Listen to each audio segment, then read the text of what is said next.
Hello and welcome back everyone to the video series dedicated show on CBS that will carry you to bed.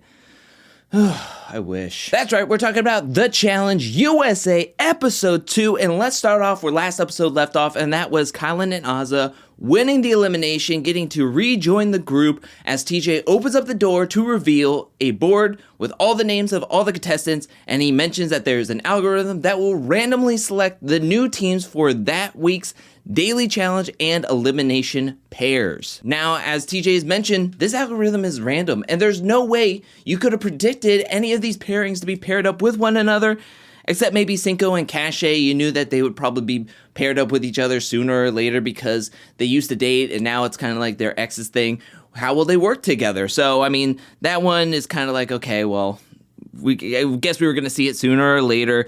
Also, Tyson and Justine. Justine is putting a lot of the blame on Tyson for putting up Sally, her best friend, into the past week's elimination and got her sent home. So how will they work together? That's pretty interesting. Oh, yeah. And Kylan, who got last place in last week's daily challenge and just won an elimination, they may have wanted to pair him with someone who is very strong. So they paired it up with Sarah. So he's not going to see an elimination this episode. You know what? I think I get it now. The algorithm is so random. It's predictable. It's almost as if production handpicked some of these contestants to be partnered up together to propel a storyline moving forward, and then at a certain point decided okay, we can randomly put these together. If 50% of the pairings are random, I guess you can just say that all of it is random. I think my main hookup with the algorithm is the word random. We, the audience, knows what's going on. So either make the actual partner selection process legitly random, or just say that this is the algorithm and it's going to pick pairs for the upcoming episodes, every single episode, and just leave random out of it. Because to me, when you're trying to propel that this is random, and we pretty much know it's not 100% random, don't act like we're stupid. That's my big critique. We get into the new pairs, we go back to the challenge house. Azah and Kylan are excited about winning the elimination, but they have to quickly move past that because, hey, we gotta start learning who our new partner is and how we're gonna work together. And someone who is really worried about their new partnership is Cashay. Cashay and Cinco, we know, have a history. We're going to hear about it this whole episode, but they have a history, and Cashay knows that communication is key to be successful in any partnership, and she's worried about their communication not doing so well with each other. At one point, we do see Tiffany and Cinco flirting as they're stretching out, working out with each other, and Cashay is not a huge fan of it. We even see a group of Survivor players, which is Desi, Shan, Tyson, Ben, and Sarah, all talking about Tiffany and what she has going on over on the Big Brother side, but also her flirtation with Cinco and possibly their canoodling that they did prior to coming onto this season. Now, I did some deep diving into everybody's Instagrams once Challenge USA cast was kind of put out there as a rumored cast, and looking at Tiffany's Instagram, she is very well connected, not only to the Big Brother side, but to a lot of the other players that were coming onto this season. So Tiffany is deemed a big threat, and someone who I think would definitely know that is Shan. And I have to say, Shan I worry about because right now Tiffany in this episode has the biggest target on her back. But then you look at Shan and she is just serving up tea to anybody who is willing to have a cup. Now, it's good to give information to your alliance members to help inform them and keep them in the know, and that builds trust and bonds. But when you overshare, it's worrisome because if Shan says somebody else's business or some Survivor player's business to somebody on Big Brother or Love Island, and it somehow makes it back over to the Survivor side, then even her own alliance may turn on her and be like, we can't really trust anything she says because she's giving us so much information. What is she saying to other people outside of the game? That's just my thought process when we got the whole Shan news desk segment. But honestly, everybody in the house is talking about Tiffany, Cinco, and Cashay, and this messy trio that is dominating this episode and screen time and airtime for this episode. We get one little conversation between Justine and Tyson as Tyson asks how Justine is feeling about their partnership. Justine says that she feels hurt, that Sally is out of the game, but After talking with Tyson and feeling this like friendship and partnership and really feeling like he really wants to win this daily challenge, not only for himself, but also to help Justine. Justine feels like, okay, well, I can't really take anything personal in this game.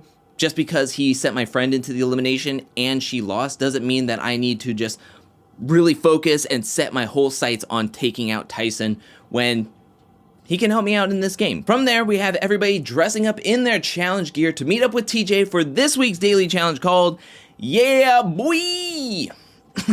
2 teams at a time will swim out to climb up on this platform to jump onto swinging buoys to then collect 5 words each at a time and then swim back over to their board and try to make as many words on their board as possible. The words have to intersect. That is the main criteria for this. This daily challenge was good. It tested people's endurance, their strength to get up and down that ladder multiple times. We get to check in on people swimming, which Cashay can't swim. She mentioned that multiple times. As well as this daily challenge really tests people's spelling, which is seldomly tested on the main season of the challenge. Again, not the most thrilling daily challenge, but it was serviceable, it was good, it was satisfactory, as well as we need some time-efficient daily challenges because with 13 teams, you need to do something that you can do early on in the morning and get done well before the sun goes down and you lose all your lighting on the day. So everybody is doing their heats. I'm not going to go into every single person's heat because, again, this wasn't the most thrilling daily challenge, but I will talk about some of the highlights and lowlights of this daily challenge. First one up is in Heat 2, we have James and Kayla who are partnered up with each other, and they do extremely poorly.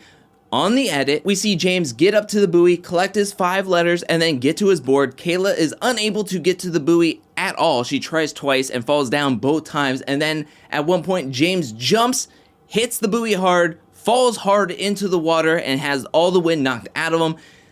They end this daily challenge with 0 words.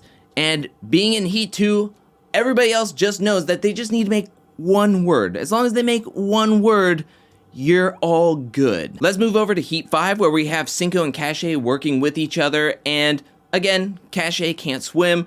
This is like her nightmare, she said in her confessional. She can't swim, there's height, and now she has to work with her ex-boyfriend. It just seems like there's so much going against her. However, Cinco seemed really tentative. He seemed really encouraging to Cashay to the point where they actually do really well. They get 4 words and they actually beat Tasha and Derek in their heat. The team that did extraordinarily well is Tyson and Justine. Tyson was just the Energizer Bunny. He is on another level compared to the rest of the competitors, especially when it comes to swimming and his endurance. Absolutely incredible. He was just farming letters at one point. He just kept going. Everyone had 20 minutes in their round, and Tyson was able to get like triple the amount of letters than any other team. And that led to Justine being able to just sift through all the letters and put all the words up. And they get 9 words, almost double-digit words. The next closest teams were Danny and Desi, who got 6 words, and Cashay and Tiffany, who got 6 words. Like, that's it. They were by and far the best team. Tyson has a boatload of money, as Justine now has $6 grand in her individual bank account. She is able to run TJ's final, or qualified to run TJ's final, and they are empowered to send in any team against the last place team, which is Kayla and James. We move back to the challenge house where we get straight into the deliberation where Tyson and Justine ask Kayla and James, who would you like to go up against in this week's elimination? And James takes over the conversation, is like, look, we understand if you don't want to put in a Love Island contestant and a Survivor contestant, and we know that Tyson is going to veto Angela and Leo. So, realistically, you only have 2 Big Brother teams that you can send into the elimination to where your respective alliances won't be mad at you, Tyson and Justine. You have Azah and Xavier, and you have Alyssa and Enzo. Or this is when James wants to throw in a third option. It's like, what if you wanted to put in like Tiffany and Cashay? Like, I know Cashay is part of Love Island, but he's paired up with Tiffany, who is like the glue that holds the Big Brother alliance together. And if you want to take a shot and a power move at them, I wouldn't be upset about it or upset to go into the elimination against them. And Justine's like, Cashay who? This is where we get a lot more scenes of Tiffany as she is being carried to her bed by Cinco. Now, I think this is very important to note that as I'm watching this scene of Cinco carrying Tiffany to her bed, you're thinking like, is this a romantic thing?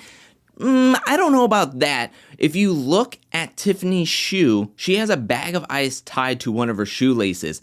I personally think that Tiffany hurt her ankle during the Yeah Boy Daily Challenge, and Cinco was helping her carry her to her bunk. And I also think that this is a major factor in why James even brings up Tiffany at all. I think knowing that Tiffany's name is being flung around this warehouse a ton because of her flirtation with Cinco and also talking a lot to Cashay. I think James wants to strike at someone who is injured. I think we would do better against someone who is injured in an elimination than say anybody else like Xavier and Azah, who seem like a very strong team, and then even Enzo and Alyssa. The next morning, Cashay is talking to Kira and being like, look at Tiffany. She is threatened by beautiful women and she's trying to gather all the men for herself. So she is talking to Cinco a lot. Now she's talking to Cashay a lot. I know he's your ex and I know he's from Love Island, but maybe we should talk about maybe throwing in Tiffany and Cashay. And Kira's like, Cashay who? No, I'm just kidding. I'm not going to do that joke twice.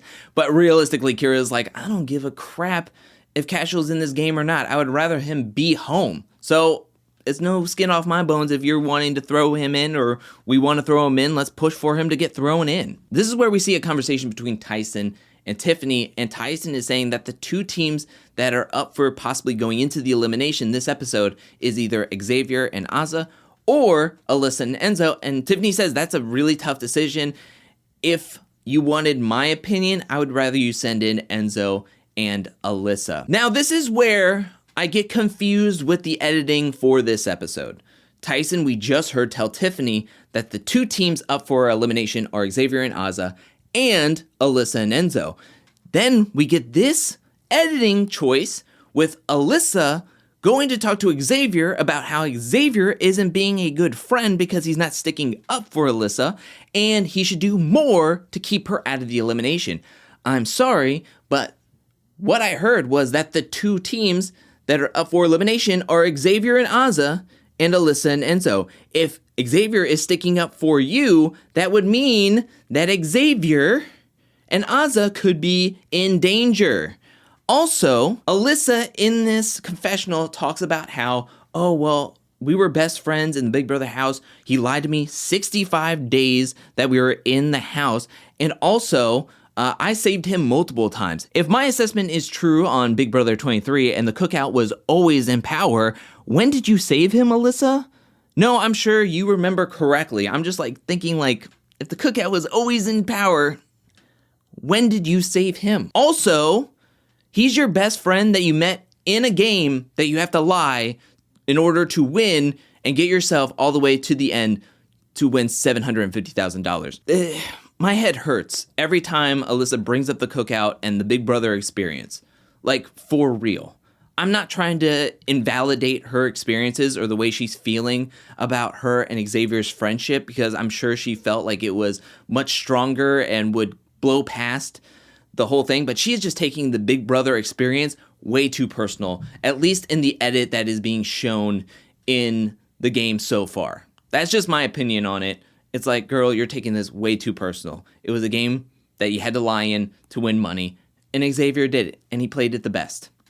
That's how it is. And that's when everybody dons their challenge gear, moves over to the arena to meet up with TJ for this week's elimination, where everybody walks into the arena and sees a couple of Peloton bikes that are tied to this giant pillar with a TV screen on it. TJ then calls Kayla and James to join him on the elimination grounds, and then he turns the attention over to Tyson and Justine, asking who would they like to send into the elimination against Kayla and James, and that's when both of them say, we would like to send in Tiffany and Cashay.